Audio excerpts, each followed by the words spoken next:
हरियाणा सरकार द्वारा 3 अक्टूबर यानी आज के ही दिन धान की खरीद को लेकर फैसला लिया गया था। आप देख सकते हैं कि किस तरह से कैथल की अनाज मंडी में जो है धान अटी पड़ी है, धान की ढेरियां आई हुई हैं और हमारे साथ कुछ किसान भी हैं, हम उनके साथ भी बात करेंगे कि जो आज है, आज धान की खरीद शुरू हो जाएगी और हरियाणा सरकार ने भी कहा था कि आज 3 अक्टूबर यानी आज के दिन धान के जो फसल की खरीद है वो शुरू हो जाएगी। जी, क्या कहेंगे आप इस बारे में? सर ऐसा है, हमारा यही कहना है भी हमारी फसल खराब होने लग रही है। अगर 3 आज से भी बोली शुरू होती है तो हम खुश हैं। किसान सरकार से नाराज नहीं है, हमारी फसल टाइम पे बिको। हम यही चाहवा भी हमारी फसल खराब होने लग रही है। अब के बारिश की वजह से मौसम में थोड़ी फसल में नमी है, इस करके अगर लेट होएगी तो फसल खराब होएगी। मंडी में हो चाहे खेत में हो, बीमारी भी बहुत ज़्यादा बढ़ रही है। अब की बात तेला बहुत ज़्यादा आ रहा है भी। हम यही चाहवा भी हमारी आज से बोली आ जाए तो फसल टाइम पे बिक जाए तो हम खुश हैं सरकार। तो इस बारे में क्या कहेंगे? जैसे पहले 1 अक्टूबर का समय दिया गया था, उसके बाद पोस्टपोन करके 11 अक्टूबर का दे दिया गया, लेकिन किसानों द्वारा प्रदर्शन भी किए गए, जो विधायक एमएलए थे उनकी कोठरी में घेराव भी किए गए। इसके बाद जो समय था, कल मुख्यमंत्री ने अपना बयान में भी कहा था कि 3 अक्टूबर यानी आज के दिन खरीद शुरू हो जाएगी। तो इस बारे में आप क्या कहेंगे? सर ऐसा है, देखो दबाव तो पड़े है सरकार पर। अगर आप कुछ धरना प्रदर्शन कराएंगे तो उसका फर्क तो पड़े है। कोई भी चीज़ है, अगर नहीं कराएंगे तो सरकार की आंख नहीं खुलती है। सरकार का विरोध नहीं है, हम तो अपनी फसल ने यही चाहवा भी टाइम पे बिको, अब हमारी फसल ना खराब हो। सरकार का विरोध नहीं है, हम अपनी फसल के लिए ये कर रहे हैं, धरना प्रदर्शन जो कर रहे हैं हम। तो नमी की वजह से जो मेले लेट हो रहे हैं तो इसमें किसान का बहुत नुकसान है। हम तो सरकार से ये रिक्वेस्ट करांगे भाई हमारी आज से बोली आ जाए और फसल टाइम पे भी है। बहुत खुश हैं।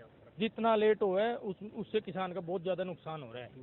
जी, आप क्या कहेंगे? जैसे नमी को लेकर सरकार ने कहा था कि 11 तारीख को जो बरसात के कारण जो फसल है, फसल में नमी आ गई है और उसके बाद 11 तारीख को खरीद शुरू होगी, लेकिन सरकार ने जो 3 तारीख का फैसला लिया, इस बारे में आप क्या कहेंगे? ये तो ठीक है, ले लिया, लेकिन ऐसा है, देर से लिया गया फैसला है, बहुत देर से लिया गया फैसला। जो सूखी धान है वो तो कभी भी जैसे 1 तारीख से खरीद होनी थी तो होनी चाहिए थी।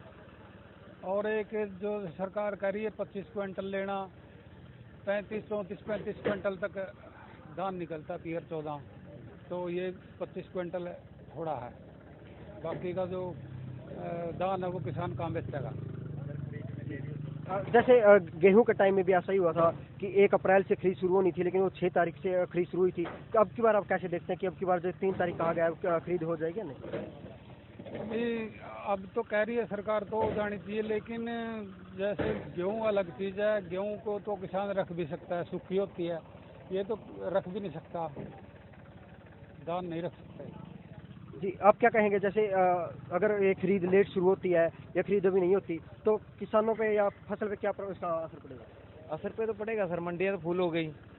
अब जी अगर थोड़ी सी बरसात हो जाती है तो जहाँ पे तो सारी दान खराब हो जाएगा हमारी जीरी। इसका जिम्मेदार तो सरकार ही होगी ना, जब तो खरीद ही नहीं रही हमारी जीरी वो, इसमें जिम्मेदार का क्या कसूर है? जैसे सरकार ने कहा था कि 3 तारीख को खरीद शुरू हो जाएगी, आज उम्मीद है कि आज खरीद शुरू हो सकती है। तो इस बारे में आप क्या कहेंगे? उम्मीद तो है, अगर बोला है तो, बाकी इनकी जुबान का कोई वो है तो है नहीं भी जो बोलते हैं वो करते हैं।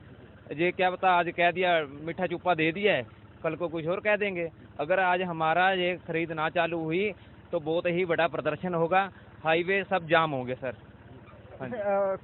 एमएलए मंत्रियों के जो कोठी थी उनके घेराव किए गए थे, तो इसको क्या मानते हैं कि अब किसानों का दबाव है या सरकार ने किसान हित के लिए जो 3 तारीख थी कि 3 तारीख को खरीद शुरू हो जाएगी कहा गया? किसान के हित के लिए करना होता तो 1 तारीख क्यों ना कर देते? जो किसानों का ही दबाव है सर, किसानों की दबाव की वजह से खट्टर सरकार ने अब ये 3 तारीख करी है, वरना ये तो 11 पे अड़े थे।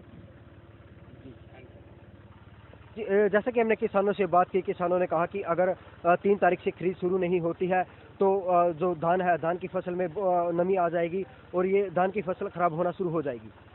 कैथल से चौथा खंबा के लिए अभिषेक मेहरा।